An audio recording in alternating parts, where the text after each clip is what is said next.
Salut, je m'appelle Chris Léo. Pour ceux qui me connaissent déjà, je suis un psychopathe tueur en série.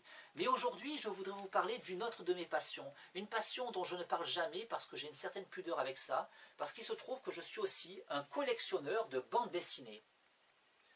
Alors évidemment, quand on fait une collection, l'objet de collection a toujours une très grande valeur pour la personne qui en fait la collection. Et en l'occurrence, pour ma part, la bande dessinée, les bandes dessinées que je collectionne deviennent de vrais objets de valeur, des objets dont je fais très attention. Déjà, rien que quand je les choisis dans le magasin, je fais en sorte de prendre en dessous de la pile, de prendre des BD qui n'ont pas été feuilletées par les clients du magasin.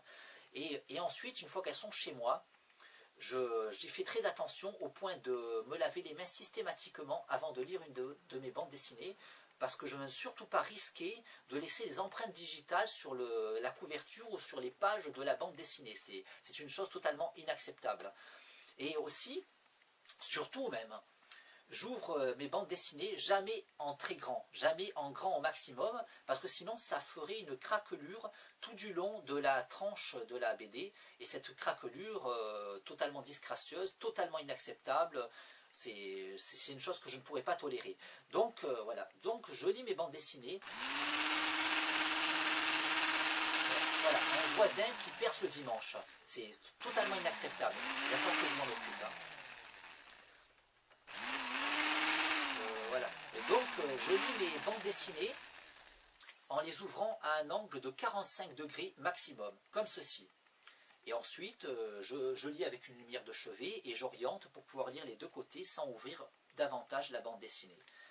Et voilà. Et ainsi, je garde mes bandes dessinées en très bon état, sans jamais les abîmer. Et c'est aussi pour cette raison-là que je ne prête quasiment jamais mes bandes dessinées, parce que j'ai remarqué que les gens ne comprennent pas ces règles. Les gens ne veulent pas respecter des règles pourtant aussi évidentes en fait. Et ceci dit, il y a quand même des gens qui sont rentrés dans le cercle de mes amis très intimes, et à qui j'en suis arrivé à faire davantage confiance qu'à d'autres. Et notamment, il y a mon pote Stéphane qui a voulu que je lui prête cette BD. Voilà. Une BD très rare, un véritable objet collector, le Déclic en version longue non censurée de Manara. Alors c'est une BD qui est aujourd'hui introuvable, donc un véritable objet de collection. Et donc Stéphane a voulu que je lui prête. Alors évidemment, j'ai eu quelques hésitations. Alors je lui ai expliqué les règles. Il m'a dit qu'il allait les respecter. Et j'ai même fait des répétitions avec lui. Je lui ai montré comment lire la BD.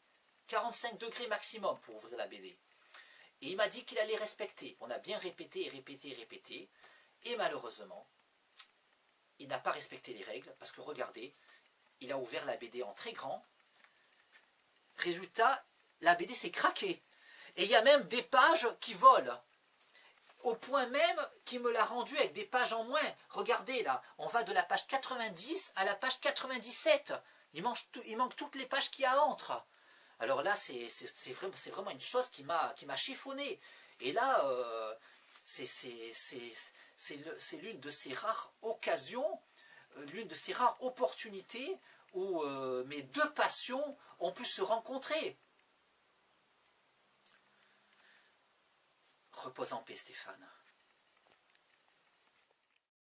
Ebola est arrivé, on va tous être infectés.